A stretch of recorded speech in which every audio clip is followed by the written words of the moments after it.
ಆರಾಧನಾ ಕಾಲೇಜಿಗೆ ವಾಪಸ್ ಹೋದಾಗ ಅಲ್ಲಿನ ವಾತಾವರಣ ಮೊದಲಿನಂತಿರಲಿಲ್ಲ. ಅರ್ಜುನ್ ಮತ್ತು ಆರಾಧನಳ ಮದುವೆ ಸುದ್ದಿ ಕೇಳಿ ಕಾಲೇಜಿನ ಸುಂದರಿ ರಾಜಕೀಯ ವ್ಯಕ್ತಿಯ ಮಗಳು ರಿಯಾ ಹೊಟ್ಟೆ ಉರಿಯಿಂದ ಕೆಂಡವಾಗಿದ್ದಳು. ರಿಯಾ ಮೊದಲಿನಿಂದಲೂ ಅರ್ಜುನನ ಮೇಲೆ ಕಣ್ಣಿಟ್ಟಿದ್ದವಳು. ಅವನ ಗಾಂಭೀರ್ಯ, ಅವನ ಪೊಲೀಸ್ ಪವರ್ ನೋಡಿ ಅವನನ್ನು ಹೇಗಾದರೂ ಮಾಡಿ ತನ್ನವನನ್ನಾಗಿ ಮಾಡಿಕೊಳ್ಳಬೇಕು ಎಂದುಕೊಂಡಿದ್ದಳು. ಆದರೆ ಅರ್ಜುನ್ ಒಬ್ಬ ಸಾಮಾನ್ಯ ರೈತನ ಮಗಳು. ಆರಾಧನಳನ್ನು ಮದುವೆಯಾಗಿದ್ದು ಅವಳಿಗೆ ಅವಮಾನವಾದಂತೆ ಭಾಸವಾಯಿತು. ರಿಯಾಳ ಕುತಂತ್ರ ಮತ್ತು ಪಟಾಕಿ ಆರಾಧನಳ ಉತ್ತರ. ಆರಾಧನಾ ಕಾಲೇಜ್ ಗೇಟ್ ಒಳಗೆ ಬರುತ್ತಿದ್ದಂತೆ ರಿಯಾ ತನ್ನ ಫ್ರೆಂಡ್ಸ್ ಜೊತೆ ಅಡ್ಡ ಹಾಕಿದಳು. ಏನೋ ಆರಾಧನಾ ಒಬ್ಬ ಪೊಲೀಸ್ ಆಫೀಸರ್ನ ಬುಟ್ಟಿಗೆ ಹಾಕೊಂಡು ಬಿಟ್ಟೆ ಅಂತ ತುಂಬ ಹಾರಾಡ್ತಿದ್ದೀಯ. ನೆನಪಿಟ್ಟುಕೋ, ಅರ್ಜುನ್ ನಿನಗೆ ಮ್ಯಾಚ್ ಆಗಲ್ಲ. ಅವನು ನನಗಷ್ಟೇ ತಕ್ಕವನು ಎಂದು ಹೀಯಾಳಿಸಿದಳು. ಆರಾಧನಾ ಸುಮ್ಮನಿರುವ ಹುಡುಗಿಯಲ್ಲ. ಅವಳು ನಗುತ್ತಾ ರಿಯಾ ಹತ್ತಿರ ಹೋಗಿ, ನೋಡು ರಿಯಾ, ನಿಮ್ಮಪ್ಪನ ರಾಜಕೀಯ ಪವರ್ ನಿನ್ನ ಹತ್ರ ಇರಲಿ. ಅರ್ಜುನ್ ನನ್ನ ಗಂಡ ಅನ್ನೋದಕ್ಕಿಂತ ಹೆಚ್ಚಾಗಿ ಅವರು ನ್ಯಾಯದ ಪರ ಇರುವವರು. ನಿನ್ನಂಥ ಗುಣ ಇರುವವರನ್ನು ಅವರು ಲಾಕಪ್ನಲ್ಲಿ ಇಡುತ್ತಾರೆಯೇ ಹೊರತು ಲೈಫ್ನಲ್ಲಿ ಅಲ್ಲ ಎಂದು ಖಡಕ್ಕಾಗಿ ಉತ್ತರ ಕೊಟ್ಟಳು. ತನ್ನ ಮಾತಿನಿಂದ ಆರಾಧನಳನ್ನು ಸೋಲಿಸಲು ಸಾಧ್ಯವಿಲ್ಲ ಎಂದು ತಿಳಿದ ರಿಯಾ ಒಂದು ಕೊಳಕು ಪ್ಲ್ಯಾನ್ ಮಾಡಿದಳು. ಅರ್ಜುನ್ ಮತ್ತು ಆರಾಧನಾ ನಡುವೆ ಸಂಶಯ ಮೂಡಿಸಲು ಕಾಲೇಜಿನ ಒಬ್ಬ ಹುಡುಗನ ಜೊತೆ ಆರಾಧನಾ ಇರುವಂತೆ ಫೋಟೋಗಳನ್ನು ಎಡಿಟ್ ಮಾಡಿ ಸೋಷಿಯಲ್ ಮೀಡಿಯಾದಲ್ಲಿ ಹರಿಬಿಡಲು ತಯಾರಿ ನಡೆಸಿದಳು. ರಿಯಾ ತನ್ನ ಪ್ರಭಾವ ಬಳಸಿ ಅರ್ಜುನ್ಗೆ ಅನಾಮಧೇಯ ಕರೆ ಮಾಡಿಸಿದಳು. ನಿಮ್ಮ ಹೆಂಡತಿ ಕಾಲೇಜಿನಲ್ಲಿ ಬೇರೆಯವರ ಜೊತೆ ಸುತ್ತಾಡುತ್ತಿದ್ದಾಳೆ, ನಂಬರ್ ಇದ್ದರೆ ಕಾಲೇಜಿಗೆ ಬಂದು ನೋಡಿ ಎಂದು ಪ್ರಚೋದಿಸಿದಳು. ಆದರೆ ಅರ್ಜುನ್ಗೆ ಆರಾಧನಳ ಮೇಲೆ ಅಚಲವಾದ ನಂಬಿಕೆ ಇತ್ತು. ಅವನು ತಕ್ಷಣ ಸಿವಿಲ್ ಡ್ರೆಸ್ನಲ್ಲಿ ಕಾಲೇಜಿಗೆ ಬಂದನು. ರಿಯಾ ಆರಾಧನಳನ್ನು ಎಲ್ಲರ ಮುಂದೆ ಅವಮಾನಿಸಲು ಪ್ರಯತ್ನಿಸಿದಾಗ ಅರ್ಜುನ್ ಎಂಟ್ರಿ ಕೊಟ್ಟನು. ರಿಯಾ ಓಡಿ ಹೋಗಿ, ನೋಡಿ ಅರ್ಜುನ್, ಈ ಹುಡುಗಿ ನಿಮ್ಮ ಯೋಗ್ಯತೆಗೆ ತಕ್ಕವಳಲ್ಲ ಎಂದು ಆ ಎಡಿಟ್ ಮಾಡಿದ ಫೋಟೋಗಳನ್ನು ತೋರಿಸಿದಳು. ಅರ್ಜುನ್ ಆ ಫೋಟೋಗಳನ್ನು ನೋಡಿ ಜೋರಾಗಿ ನಕ್ಕನು. ರಿಯಾ, ನಾನು ಪೊಲೀಸ್ ಆಫೀಸರ್. ಫೋಟೋ ಎಡಿಟ್ ಆಗಿದೆಯೋ ಇಲ್ಲವೋ ಎಂದು ತಿಳಿಯುವ ಕನಿಷ್ಠ ಜ್ಞಾನ ನನಗಿದೆ. ಇಂತಹ ಚೀಪ್ ಕೆಲಸ ಮಾಡಿದ್ದಕ್ಕೆ ನಿನ್ನ ಮೇಲೆ ಸೈಬರ್ ಕ್ರೈಮ್ ಕೇಸ್ ಹಾಕಬಹುದು. ಆದರೆ ಆರಾಧನಾ ನಿನ್ನನ್ನು ಕ್ಷಮಿಸಿದ್ದಾಳೆ. ಇನ್ಮೇಲೆ ನನ್ನ ಹೆಂಡತಿ ತಂಟೆಗೆ ಬಂದರೆ ನಿಮ್ಮಪ್ಪನ ರಾಜಕೀಯ ಅಧಿಕಾರವು ನಿನ್ನನ್ನು ಉಳಿಸಲ್ಲ ಎಂದು ಎಚ್ಚರಿಕೆ ನೀಡಿತ. ಅದೇ ಕಾಲೇಜಿನಲ್ಲಿ ಓದುತ್ತಿದ್ದ ಅರ್ಜುನನ ತಂಗಿ ಧ್ವನಿ ರಿಯಾಳ ಹತ್ತಿರ ಬಂದು, ನೋಡು ರಿಯಾ, ನಮ್ಮ ಅತ್ತಿಗೆ ಪಟಾಕಿ ಇದ್ದಂತೆ. ಸುಮ್ಮನೆ ಹಚ್ಚೋಕೆ ಹೋದರೆ ನೀನೇ ಸುಟ್ಟು ಹೋಗ್ತೀಯ, ಹುಷಾರ್ ಎಂದು ಹೇಳಿ ಆರಾಧನಳನ್ನು ಕರೆದುಕೊಂಡು ಹೋದಳು. ರಿಯಾ ಸೋತು ಸುಮ್ಮನಾಗುವವಳಲ್ಲ. ಅವಳು ಈಗ ತನ್ನ ತಂದೆಯ ಅಧಿಕಾರ ಬಳಸಿ ಅರ್ಜುನ್ನನ್ನು ಬೇರೆ ಯಾವುದೋ ಕಷ್ಟದ ಕೇಸ್ನಲ್ಲಿ ಸಿಲುಕಿಸಲು ಪ್ಲಾನ್ ಮಾಡುತ್ತಿದ್ದಾಳೆ. ರಿಯಾ ಸುಮ್ಮನೆ ಕುಳಿತುಕೊಳ್ಳುವವಳಲ್ಲ ಎಂಬುದು ನಿಜವಾಯಿತು. ಅವಳು ತನ್ನ ತಂದೆ ಪ್ರಭಾವಿ ರಾಜಕಾರಣಿ ರಘುರಾಮ್ ಅವರ ಬಳಿ ಹೋಗಿ ಅರ್ಜುನನ ಮೇಲೆ ಸುಳ್ಳು ದೂರು ನೀಡಿದಳು. ಅರ್ಜುನ್ ನನ್ನನ್ನು ಎಲ್ಲರ ಮುಂದೆ ಅವಮಾನಿಸಿದ್ದಾನೆ ಅಪ್ಪ, ಅವನನ್ನು ಈ ನಗರದಿಂದಲೇ ಕಳುಹಿಸಿಬಿಡಿ ಎಂದು ಹಠ ಹಿಡಿದಳು. ಮಗಳ ಮೇಲಿನ ಪ್ರೀತಿಯಿಂದ ರಘುರಾಮ್ ಅವರು ಅರ್ಜುನ್ಗೆ ಶಿಕ್ಷೆ ನೀಡಲು ತೀರ್ಮಾನಿಸಿದರು. ಮೈಸೂರಿನ ಹಳೆಯ ನರಹತ್ಯೆಯ ಕೇಸ್ ಒಂದನ್ನು ಅರ್ಜುನನ ತಲೆಗೆ ಕಟ್ಟಲು ಪ್ಲಾನ್ ಮಾಡಿದರು. ಅಷ್ಟೇ ಅಲ್ಲದೆ ಅರ್ಜುನನಿಗೆ ಆ ಕೇಸ್ ತನಿಖೆ ಮಾಡಲು ಆದೇಶ ಕೊಡಿಸಿ ಅದರಲ್ಲಿ ಅವನೇ ಅಪರಾಧಿ ಎಂಬಂತೆ ಸಾಕ್ಷ್ಯಗಳನ್ನು ಸೃಷ್ಟಿಸಿದರು. ಅರ್ಜುನ್ ಹಳೆಯ ಕೇಸ್ ಫೈಲ್ ತೆರೆದಾಗ ಅವನಿಗೆ ದೊಡ್ಡ ಶಾಕ್ ಕಾದಿತ್ತು. ಅದರಲ್ಲಿ ಅವನ ಅಪ್ಪ ಅಶ್ವಥ್ ಮತ್ತು ಆರಾಧನಳ ಅಪ್ಪ ರಾಜೇಗೌಡರ ಹೆಸರುಗಳು ಇತ್ತು. ಸುಮಾರು 20 ವರ್ಷಗಳ ಹಿಂದೆ ನಡೆದ ಒಂದು ಭೂ ಹಗರಣ ಮತ್ತು ಅದಕ್ಕೆ ಸಂಬಂಧಿಸಿದ ಕೊಲೆ ಪ್ರಕರಣದಲ್ಲಿ ಇವರಿಬ್ಬರು ಸಾಕ್ಷಿಗಳಾಗಿದ್ದರು. ಆದರೆ ಈಗ ಆ ಫೈಲ್ನಲ್ಲಿ ಇವರನ್ನೇ ಆರೋಪಿಗಳನ್ನಾಗಿ ಚಿತ್ರಿಸಲಾಗಿತ್ತು. ಅರ್ಜುನ್ ಮನೆಗೆ ಹೋಗಿ ಅಪ್ಪನನ್ನು ಕೇಳಿದಾಗ ಅಶ್ವಥ್ ಅವರು ಭಾವುಕರಾದರು. ಅರ್ಜುನ್, ಅದು ರಘುರಾಮ್ ಮಾಡಿದ ಅಕ್ರಮವನ್ನು ನಾವು ವಿರೋಧಿಸಿದ್ದಕ್ಕೆ ಇಂದು ನಮ್ಮನ್ನು ಈ ಹಂತಕ್ಕೆ ತಂದು ನಿಲ್ಲಿಸಿದ್ದಾರೆ. ಆ ರಹಸ್ಯವನ್ನು ನಾವು ಮರೆತು ಬಿಟ್ಟಿದ್ದೆವು. ಆದರೆ ಈಗ ಅದು ನಿನ್ನ ಕರ್ತವ್ಯಕ್ಕೆ ಅಡ್ಡಿಯಾಗುತ್ತಿದೆ ಎಂದರು. ಅರ್ಜುನ್ ಈ ಮಾನಸಿಕ ಸಂಘರ್ಷದಲ್ಲಿರುವಾಗ ಆರಾಧನಾ ಅವನಿಗೆ ಧೈರ್ಯ ತುಂಬಿದಳು. ಅರ್ಜುನ್, ನೀವು ಒಬ್ಬ ಸತ್ಯವಂತ ಪೊಲೀಸ್ ಆಫೀಸರ್. ಸತ್ಯ ಏನೆಂದು ನಮಗೆ ತಿಳಿದಿದೆ. ರಿಯಾ ಮತ್ತು ಅವಳ ತಂದೆಯ ಆಟಕ್ಕೆ ನಾವಿಬ್ಬರು ಸೇರಿ ಅಂತಿಮ ತೆರೆ ಎಳೆಯೋಣ ಎಂದಳು. ಆರಾಧನಾ ಸುಮ್ಮನೆ ಕೂರಲಿಲ್ಲ. ಲಾಯರ್ ಅಣ್ಣ ವಿಕ್ರಮ್ ಸಹಾಯದಿಂದ ರಘುರಾಮ್ ಅವರ ಹಳೆಯ ದಾಖಲೆಗಳನ್ನು ಕೆದಕಲು ಶುರು ಮಾಡಿದಳು. ರಿಯಾ ಕಾಲೇಜಿನಲ್ಲಿ ತನ್ನ ಅಧಿಕಾರ ಬಳಸಿ ಯಾವೆಲ್ಲ ತಪ್ಪುಗಳನ್ನು ಮಾಡಿದ್ದಾಳೆ ಎಂಬ ಬಗ್ಗೆ ಧ್ವನಿ ಮತ್ತು ಅವಳ ಫ್ರೆಂಡ್ಸ್ ಗ್ಯಾಂಗ್ ಸಾಕ್ಷಿ ಸಂಗ್ರಹಿಸಿದರು. ರಘುರಾಮ್ ಅವರು ಅರ್ಜುನನನ್ನು ಸಸ್ಪೆಂಡ್ ಮಾಡಿಸಲು ಎಲ್ಲ ಸಿದ್ಧತೆ ಮಾಡಿಕೊಂಡಿದ್ದರು. ಮರುದಿನ ವಿಚಾರಣೆ ನಡೆಯಬೇಕಿತ್ತು. ಆದರೆ ಅದೇ ಸಂಜೆ ಆರಾಧನಾ ಮತ್ತು ವಿಕ್ರಮ್ ಸೇರಿ ರಘುರಾಮ್ ಅವರ ಕಚೇರಿಗೆ ಹೋದರು. ಆರಾಧನಾ ತನ್ನ ಕೈಯಲ್ಲಿದ್ದ ಪೆನ್ ಡ್ರೈವ್ ತೋರಿಸಿ, ನೋಡಿ ಸರ್, ನಿಮ್ಮ ಮಗಳು ಕಾಲೇಜಿನಲ್ಲಿ ಫೋಟೋ ಎಡಿಟ್ ಮಾಡಿದ್ದು ಮತ್ತು ನೀವು ಹಳೆಯ ಕೇಸ್ ಫೈಲ್ ತಿದ್ದಿದ್ದಕ್ಕೆ ಸಂಬಂಧಿಸಿದ ವಾಯ್ಸ್ ರೆಕಾರ್ಡಿಂಗ್ ನನ್ನ ಹತ್ತಿರ ಇದೆ. ಇದೀಗ ಮಾಧ್ಯಮಗಳಲ್ಲಿ ಪ್ರಸಾರವಾದರೆ ನಿಮ್ಮ ರಾಜಕೀಯ ಭವಿಷ್ಯ ಏನಾಗಬಹುದು ಎಂದು ಗುಡುಗಿದಳು. ರಿಯಾ ಮತ್ತು ಅವಳ ತಂದೆ ಬೆಚ್ಚಿಬಿದ್ದರು. ಪಟಾಕಿ ಆರಾಧನಾ ಅಂದುಕೊಂಡಿದ್ದಕ್ಕಿಂತ ಬುದ್ಧಿವಂತೆ ಎಂದು ಅವರಿಗೆ ಅರಿಯಿತು. ಕೊನೆಗೆ ರಘುರಾಮ್ ಅವರು ಅರ್ಜುನನ ಮೇಲಿದ್ದ ಎಲ್ಲ ಸುಳ್ಳು ಆರೋಪಗಳನ್ನು ಹಿಂಪಡೆದರು. ಅರ್ಜುನ್ ತನ್ನ ತಂದೆ ಮತ್ತು ರಾಜೇಗೌಡರ ಮೇಲೆ ಇದ್ದ ಕಳಂಕವನ್ನು ಕಾನೂನುಬದ್ಧವಾಗಿಯೇ ತೊಡೆದು ಹಾಕಿದನು. ರಿಯಾ ಕಾಲೇಜಿನಿಂದಲೇ ಡಿಬಾರಾದಳು. ಅವಳು ಹೋದ ಜಾಗದಲ್ಲೆಲ್ಲ ಆರಾಧನಳ ಗಂಡನ ಜೊತೆ ಆಟವಾಡಬಾರದು ಎಂಬ ಮಾತು ಕೇಳಿಬರುತ್ತಿತ್ತು. ಮನೆಯಲ್ಲಿ ಅಶ್ವಥ್ ಮತ್ತು ರಾಜೇಗೌಡರು ನಿರಾಳವಾಗಿ ಕುಳಿತಿದ್ದರು. ಅರ್ಜುನ್ ಆರಾಧನಳ ಹತ್ತಿರ ಬಂದು, ಈ ಕೇಸ್ ಸಾಲ್ವ್ ಮಾಡಿದ್ದು ನಾನು ಅಂದುಕೊಂಡಿದ್ದೆ, ಆದರೆ ಅಸಲಿ ಪೊಲೀಸ್ ನೀನೇ ಎಂದಾಗ ಆರಾಧನಾ ನಗುತ್ತಾ, ನಾನು ಮೊದಲೇ ಹೇಳಿದ್ದೆ ಅಲ್ವಾ ಸರ್, ನಾನು ನಿಮ್ಮ ಲೈಫ್ ಇನ್ವೆಸ್ಟಿಗೇಷನ್ ಪಾರ್ಟ್ನರ್ ಮಾತ್ರವಲ್ಲ, ನಿಮ್ಮ ಬಾಸ್ ಕೂಡ ಹೌದು ಅಂದಳು. ಇಡೀ ಮನೆಯಲ್ಲಿ ನಗುವಿನ ಅಲೆ ಎದ್ದಿತು. ಅರ್ಜುನ್ ಸಸ್ಪೆನ್ಷನ್ ಭೀತಿಯಿಂದ ಹೊರಬಂದ ಮೇಲೆ ಮನೆಯಲ್ಲಿ ನೆಮ್ಮದಿ ನೆಲೆಸಿತ್ತು.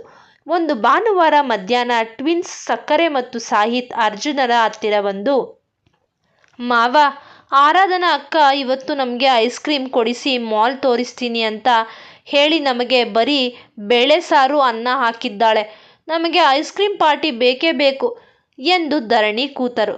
ಅರ್ಜುನ್ ನಗುತ್ತಾ, ನೋಡಿ ಮಕ್ಕಳೇ, ನಿಮ್ಮ ಅತ್ತಿಗೆ ಈಗ ಮನೆಯ ಕಮಿಷನರ್, ಅವಳ ಪರ್ಮಿಷನ್ ಇಲ್ಲದೆ ನಾನು ಏನು ಮಾಡುವಂತಿಲ್ಲ ಎಂದನು. ಅಷ್ಟರಲ್ಲಿ ಅಲ್ಲಿಗೆ ಬಂದ ಆರಾಧನಾ, ಅರ್ಜುನ್ ಸರ್, ಮಕ್ಕಳ ಹತ್ತಿರ ಲಂಚ ಕೊಟ್ಟು ನನ್ನ ವಿರುದ್ಧ ಪಾರ್ಟಿ ಮಾಡ್ತಿದ್ದೀರಾ? ಇವತ್ತು ನಿಮಗೂ ಪನ್ನೀರ್ ಬಿರಿಯಾನಿ ಬದಲಿಗೆ ಬರೀ ಗಂಜಿ ಊಟ ಎಂದು ರೇಗಿಸಿದಳು. ಧ್ವನಿ ಮಧ್ಯೆ ಪ್ರವೇಶಿಸಿ, ಅಣ್ಣ, ಅತ್ತಿಗೆ ಪವರ್ ನೋಡಿ, ನೀನು ಸ್ಟೇಷನ್ನಲ್ಲೇ ಇರೋದು ವಾಸಿ ಅನಿಸುತ್ತೆ ಅಂದಾಗ ಇಡೀ ಮನೆ ನಗುವಿನಿಂದ ತುಂಬಿತ್ತು. ನಗು ಹಾಸ್ಯದ ನಡುವೆಯೇ ಅರ್ಜುನನಿಗೆ ಸಿಟಿಯ ಪ್ರತಿಷ್ಠಿತ ಪ್ರದೇಶದಲ್ಲಿ ನಡೆಯುತ್ತಿದ್ದ ಸರಣಿ ಕಳ್ಳತನದ ಬಗ್ಗೆ ಮಾಹಿತಿ ಬಂತು. ಕಳ್ಳರು ಯಾವುದೇ ಕುರುಹು ಬಿಡುತ್ತಿರಲಿಲ್ಲ. ಆದರೆ ಪ್ರತಿ ಕಳ್ಳತನದ ನಂತರ ಅಲ್ಲಿ ಒಂದು ಬಿಳಿ ಬಣ್ಣದ ಮುಖವಾಡ ಇರುತ್ತಿತ್ತು. ಜನರು ಅದನ್ನು ನೋಡಿ ಬಿಳಿ ದೆವ್ವ ಎಂದು ಭಯಪಡುತ್ತಿದ್ದರು. ಅರ್ಜುನ್ ಈ ಕೇಸ್ನಲ್ಲಿ ಬ್ಯುಸಿಯಾದಾಗ ಆರಾಧನಾ ಸುಮ್ಮನೆ ಇರಲಿಲ್ಲ. ಅವಳು ತನ್ನ ಪಟಾಕಿ ಬುದ್ಧಿ ಉಪಯೋಗಿಸಿ ಕಳ್ಳತನದ ನಡೆದ ಎಲ್ಲ ಜಾಗಗಳು ಕಾಲೇಜಿನ ಹತ್ತಿರವೇ ಇದೆ ಎಂದು ಗಮನಿಸಿದಳು. ಅರ್ಜುನ್, ಈ ಕಳ್ಳರಿಗೆ ನಿಮ್ಮ ಪೊಲೀಸ್ ಜೀಪ್ ಸೌಂಡ್ ಕೇಳಿದರೆ ಗೊತ್ತಾಗಿ ಬಿಡುತ್ತದೆ.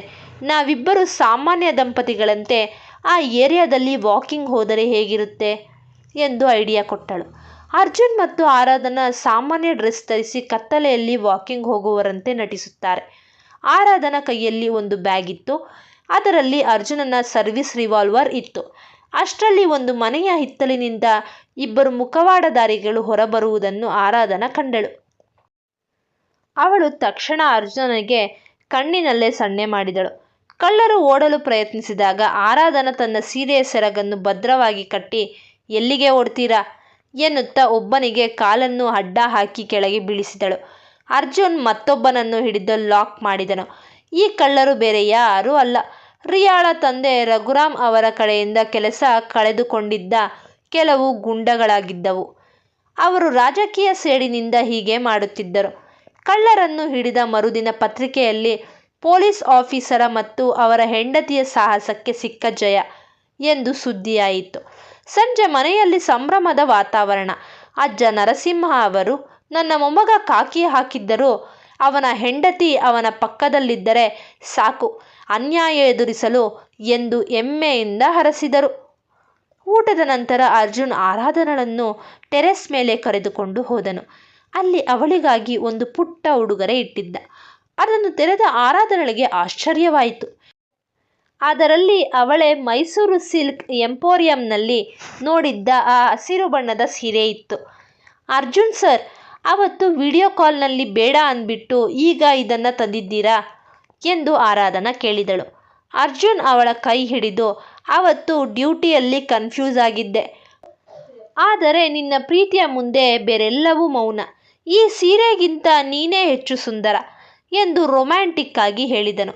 ದೂರದಿಂದ ಇದನ್ನು ನೋಡುತ್ತಿದ್ದ ಧ್ವನಿ ಮತ್ತು ಟ್ವಿನ್ಸ್, ಅಣ್ಣ ಡೈಲಾಗ್ ಸಾಕು, ನಮಗೆ ಐಸ್ ಕ್ರೀಮ್ ಕೊಡಿಸಬೇಕು, ಕೆಳಗೆ ಬನ್ನಿ ಎಂದು ಕೂಗಿದಾಗ ಅರ್ಜುನ್ ತಲೆ ಮೇಲೆ ಕೈ ಹೊತ್ತುಕೊಂಡನು. ಅರ್ಜುನ್ಗೆ ಈಗ ಹೊಸದೊಂದು ಮುಂಬೈ ಕೇಸ್ ಬಂದಿದ್ದರಿಂದ ಮುಂಬೈನ ಪ್ರತಿಷ್ಠಿತ ಪೊಲೀಸ್ ಕ್ವಾರ್ಟರ್ಸ್ಗೆ ಇಬ್ಬರು ಶಿಫ್ಟ್ ಆದರು. ಆರಾಧನಳಿಗೆ ಕನ್ನಡ ಬಿಟ್ಟು ಬೇರೆ ಭಾಷೆ ಸರಿಯಾಗಿ ಬರುತ್ತಿರಲಿಲ್ಲ. ಅರ್ಜುನ್ ಕೆಲಸಕ್ಕೆ ಹೋದ ಮೇಲೆ ಅವಳಿಗೆ ಬೋರ್ ಆಗಬಾರ್ದೆಂದು ಅರ್ಜುನ್ ಒಬ್ಬಳು ಕೆಲಸದಾಕೆಯನ್ನು ನೇಮಿಸಿದ. ಅವಳಿಗೆ ಕನ್ನಡ ಬರಲ್ಲ, ಇವಳಿಗೆ ಮರಾಠಿ ಬರಲ್ಲ. ಸಂಜೆ ಅರ್ಜುನ್ ಮನೆಗೆ ಬಂದಾಗ ಆರಾಧನಾ ಹತಾಶೆಯಿಂದ ಕುಳಿತಿದ್ದಳು. ಅರ್ಜುನ್ ಸರ್, ಇವರು ಕುಟೆಗೆಲ್ಲ ಅಂದರೆ ಎಲ್ಲಿಗೆ ಹೋದರು ಅಂತ ಕೇಳ್ತಾರೆ. ನಾನು ಅಡುಗೆ ಮಾಡಿದ್ರಾ ಅಂತ ಕೇಳ್ತೀನಿ, ಏನು ಮಾಡೋದು ಎಂದು ಗೋಳಾಡಿದಳು. ಅರ್ಜುನ್ ನಗುತ್ತಾ, ನೋಡು ಆರಾಧನಾ, ಇಲ್ಲಿ ನೀನು ಸುಮ್ಮನೆ ಕೂರಬೇಡ. ನಿನಗೆ ಇಲ್ಲಿನ ಭಾಷೆ ಮತ್ತು ಸಂಸ್ಕೃತಿ ತಿಳಿಯಲು ನಾನು ನಿನ್ನನ್ನು ಒಂದು ಹೆಸರಾಂತ ಕಲ್ಚರಲ್ ಕ್ಲಬ್ಗೆ ಸೇರಿಸುತ್ತೇನೆ ಎಂದನು. ಅರ್ಜುನ್ ತನಿಖೆ ಮಾಡುತ್ತಿದ್ದ ಡ್ರಗ್ಸ್ ಮಾಫಿಯಾದ ಕೇಸ್ನಲ್ಲಿ ಒಂದು ದೊಡ್ಡ ಫ್ಯಾಷನ್ ಶೋನ ಹೆಸರು ಕೇಳಿಬಂತು. ಆ ಶೋನ ಮುಖ್ಯ ಮಾಡೆಲ್ ಮತ್ಯಾರೂ ಅಲ್ಲ, ನಮ್ಮ ಹಳೆಯ ಎದುರಾಳಿ ರಿಯಾ. ಅವಳು ಈಗ ರಿಯಾ ಮಲ್ಹೋತ್ರಾ ಎಂಬ ಹೆಸರಿನಲ್ಲಿ ಮುಂಬೈನಲ್ಲಿ ಫೇಮಸ್ ಮಾಡೆಲ್ ಆಗಿದ್ದಳು. ತನ್ನ ತಂದೆಯ ರಾಜಕೀಯ ಪತನದ ನಂತರ ಮುಂಬೈಗೆ ಬಂದು ನೆಲೆಸಿದ್ದ ಅವಳಿಗೆ ಅರ್ಜುನ್ ಇಲ್ಲಿಗೆ ಬಂದ ವಿಷಯ ತಿಳಿಯಿತು. ಅವಳು ಈ ಬಾರಿ ನೇರವಾಗಿ ಗಲಾಟೆ ಮಾಡದೆ ಅರ್ಜುನನ ತನಿಖೆಗೆ ಅಡ್ಡಿಪಡಿಸಲು ತನ್ನ ಸೌಂದರ್ಯ ಮತ್ತು ಪ್ರಭಾವ ಬಳಸಲು ಸಂಚು ಹೂಡಿದ್ದಳು. ರಿಯಾ ಒಂದು ಪಾರ್ಟಿಗೆ ಅರ್ಜುನನ್ನು ಆಹ್ವಾನಿಸಿದಳು. ಅರ್ಜುನ್ ತನ್ನ ಕೆಲಸದ ಭಾಗವಾಗಿ ಅಲ್ಲಿಗೆ ಹೋಗಬೇಕಿತ್ತು. ಆರಾಧನಳಿಗೂ ವಿಷಯ ತಿಳಿಯಿತು. ಹೋಗಿ ಆ ರಿಯಾಳ ಜೊತೆ ಪಾರ್ಟಿ ಮಾಡಿ, ನಾನು ಇಲ್ಲಿ ಮರಾಠಿ ಕಲಿಯುತ್ತಾ ಕೂರುತ್ತೇನೆ ಎಂದು ಮುನಿಸಿಕೊಂಡಳು. ಆದರೆ ಅರ್ಜುನ್ ಅವಳನ್ನು ಸಮಾಧಾನಪಡಿಸಿ, ನೀನಿಲ್ಲದೆ ನಾನು ಹೋಗಲ್ಲ, ಆ ಕ್ಲಬ್ನಲ್ಲಿ ನಿನಗೆ ಸಿಗುವ ಮಾಹಿತಿ ನನಗೂ ಸಿಗಲ್ಲ, ಬರ್ತೀಯಾ ಪಾರ್ಟ್ನರ್ ಎಂದು ಕೇಳಿದ. ಪಾರ್ಟಿಯಲ್ಲಿ ರಿಯಾ ಸಖತ್ ಗ್ಲಾಮರಸ್ ಆಗಿ ಬಂದು ಅರ್ಜುನನನ್ನ ಹತ್ತಿರ ಮಾತನಾಡಿಸಲು ಪ್ರಯತ್ನಿಸುತ್ತಾಳೆ. ಹಾಯ್ ಅರ್ಜುನ್, ಬೆಂಗಳೂರು ಚಿಕ್ಕದಾಗಿತ್ತು, ಈ ಮುಂಬೈ ನಿನ್ನನ್ನು ತಡೆದುಕೊಳ್ಳಲ್ಲ ಎಂದು ಹೀಯಾಳಿಸಿದಳು. ಅಷ್ಟರಲ್ಲಿ ಮೈಸೂರು ಸಿಲ್ಕ್ ಸೀರೆಯಲ್ಲಿ ಮಿಂಚುತ್ತಿದ್ದ ಆರಾಧನಾ ಅಲ್ಲಿಗೆ ಬಂದಳು. ರಿಯಾಳ ಮರಾಠಿ ಪ್ರೇಮವನ್ನು ನೋಡಿ ಆರಾಧನಾ ಕೇವಲ 2 ವಾರದಲ್ಲಿ ಕಲಿತಿದ್ದ ಮರಾಠಿಯಲ್ಲೇ ಉತ್ತರ ಕೊಟ್ಟಳು. ರಿಯಾ ಮಜ್ಜೆ ನವವ್ರೆ ಕಡೆ ಬಗೋ ನಕೋಸ್, ರಿಯಾ ನನ್ನ ಗಂಡನ ಕಡೆ ನೋಡಬೇಡ ಎಂದು ಅರ್ಥ. ಇದನ್ನು ಕೇಳಿ ಅರ್ಜುನ್ ತನ್ನ ನಗು ತಡೆಯಲಾಗದೆ ಸುಮ್ಮನಾದ. ಆರಾಧನಳ ಮರಾಠಿಯಲ್ಲಿ ಮಾತನಾಡಿದ್ದನ್ನು ನೋಡಿ ರಿಯಾಗೆ ಶಾಕ್ ಆಯಿತು. ಅಲ್ಲಿಂದ ಹೊರಬಂದ ಮೇಲೆ ಇಬ್ಬರು ಜುಹು ಬೀಚ್ಗೆ ಹೋದರು. ಅರ್ಜುನ್ ಗಂಭೀರವಾಗಿ, ಆರಾಧನಾ ರಿಯಾಳ ಫ್ರೆಂಡ್ಸ್ ಗ್ಯಾಂಗ್ನಲ್ಲಿ ಒಬ್ಬ ವಿದೇಶಿ ವ್ಯಕ್ತಿ ಇದ್ದ, ಅವನ ಮೇಲೆ ನನಗೆ ಅನುಮಾನ ಇದೆ ಎಂದನು. ಆರಾಧನಾ ತಕ್ಷಣ ತನ್ನ ಫೋನ್ ತೆಗೆದು ತೋರಿಸಿದಳು. ಅವನು ಮಾತನಾಡುತ್ತಿದ್ದಾಗ ನಾನು ಸುಮ್ಮನೆ ವಿಡಿಯೋ ಮಾಡಿಕೊಂಡಿದ್ದೆ, ನೋಡಿ ಅವನ ಕೈಯಲ್ಲಿ ಆ ಬಿಳಿ ಮುಖವಾಡದ ಟ್ಯಾಟೂ ಇದೆ ಅಂದಳು. ಅರ್ಜುನ್ ಅವಳನ್ನು ಅಪ್ಪಿಕೊಂಡು, ನೀನು ನಿಜವಾಗಿಯೂ ಪಟಾಕಿ ಅಷ್ಟೇ ಅಲ್ಲ, ನನ್ನ ಲಕ್ಕಿ ಚಾರ್ಮ್ ಕೂಡ ಎಂದನು. ಮರುದಿನವೇ ಆ ಮಾಹಿತಿಯ ಆಧಾರದ ಮೇಲೆ ಅರ್ಜುನ್ ದೊಡ್ಡ ಡ್ರಗ್ಸ್ ಜಾಲವನ್ನು ಧ್ವಂಸ ಮಾಡಿದನು. ಮನೆಯಲ್ಲಿ ಧ್ವನಿಯ ವಿಡಿಯೋ ಕಾಲ್ ಬಂತು. ಏನಣ್ಣ, ಮುಂಬೈನಲ್ಲಿ ಅತ್ತಿಗೆ ವಡಾಪಾವ್ ಮಾಡೋದು ಕಲಿತಾರಾ ಅಥವಾ ಇನ್ನೂ ಸೀರೆ ಶಾಪಿಂಗ್ನಲ್ಲೇ ಇದ್ದಾರಾ ಎಂದು ರೇಗಿಸಿದಳು. ಪಕ್ಕದಲ್ಲೇ ಇದ್ದ ಟ್ವಿನ್ಸ್, ನಮಗೆ ಮುಂಬೈ ಗಣಪತಿ ಹಬ್ಬಕ್ಕೆ ಕರೀಲೇಬೇಕು ಎಂದು ಡಿಮ್ಯಾಂಡ್ ಇಟ್ಟರು.